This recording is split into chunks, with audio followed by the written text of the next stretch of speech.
So, good evening, everybody, and we're going to make a very quick start because David Kohn has to travel back down to London, so I'm just going to hand you straight over to him, and we'll talk a little bit more after it's presented.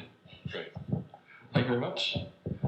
So, I'm David Kohn of David Kohn Architects, and I've got about 6 minutes to tell you about two projects. The first is one we just finished, and it opens tonight in London, and this is a quote: "The sea reach of the Thames stretched before us like the beginning of an interminable waterway. A haze rested on the low shores that ran out to the sea in vanishing flatness. The air was dark above Gravesend, and farther back still seemed condensed into a mournful gloom, brooding motionless over the biggest and the greatest town on earth." That was a quote from the first page of Heart of Darkness by Joseph Conrad. And this is the boat he actually then sailed up the Congo before he wrote the novel, which is a story about a journey from London to the farthest reaches of the colonies.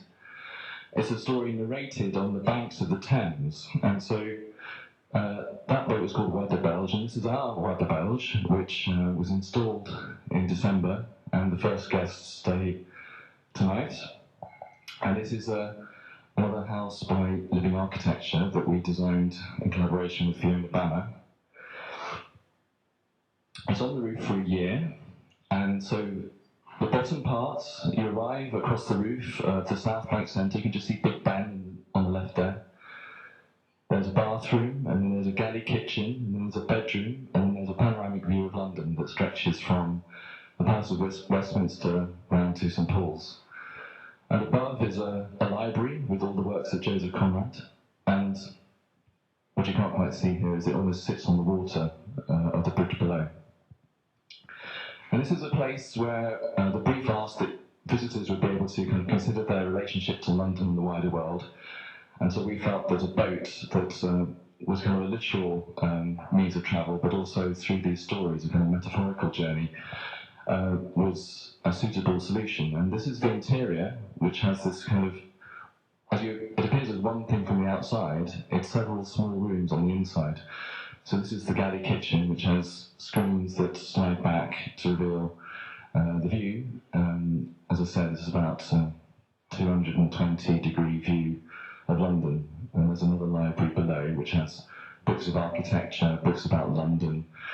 And not only are there guests staying night, and you can book from the 19th of January, half of the nights are still free, but every month for a week there are performers performing in there. I think David Byrne is one of the first performers, and that's beamed live into the South Bank Centre and online.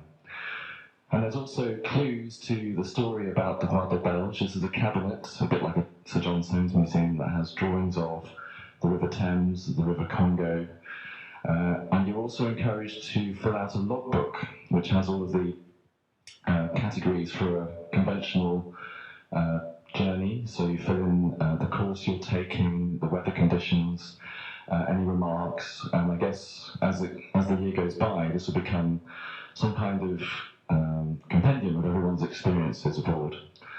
And finally, this is your view from the loo. We have a little shading mirror in this round window, the London Eye and Big Ben. And I think this is kind of trying to summarise this attempt to make the largest things, the details, somehow connect.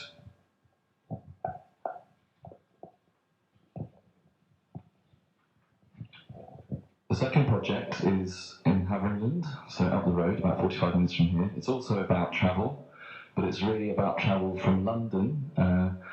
The client was born in Norfolk, has had a successful career in London as a gallery owner, and wanted somewhere to return to. So this project is about, I guess, leaving London and trying to enter into a different kind of atmosphere and time and different kind of space. There's obviously this huge flat landscape that you have that's a great antidote to a city. And the site was the walls of a 19th century stable block, and the strategy was to insert little houses inside these old walls and to try and make the journey from London as somehow extensive as possible, so that finally the journey from the gate into the property, into the house, and finally to sit in front of the fireplace would become somehow the concept behind the whole project. So here, there's an early sketch of the idea of if you built a little entrance hall inside the former stable block, that would begin to structure the final stages of this journey from London to the fireside and the view out to the landscape. So this is the building of the little entrance house, and you can see on the left there the 19th century walls of the former stable block. And this strategy perhaps is a bit like it's like a Russian doll. Interesting things that are inside each other. So in the first project it was kind of stories nested one inside the other, and maybe there's something comparable here.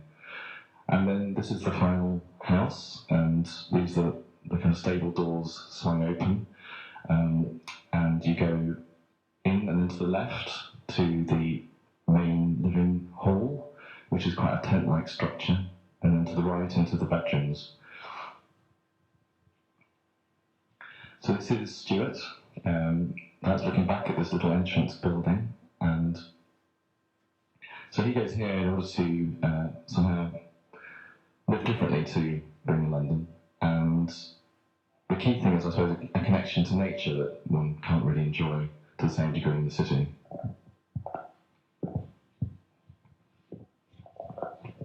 So here's a view from that entrance back towards the fireplace, and on the left you can see the landscape, and this is the longest view available on the site. The fireplace is also like a little house standing inside the walls of the stable block, and between those two is a very large beam that allows for this extensive living space. And so to summarise, I think both of the projects are about travel, and about a change of atmosphere that gives people opportunities to enjoy the life and landscape in a different way. So thank you very much.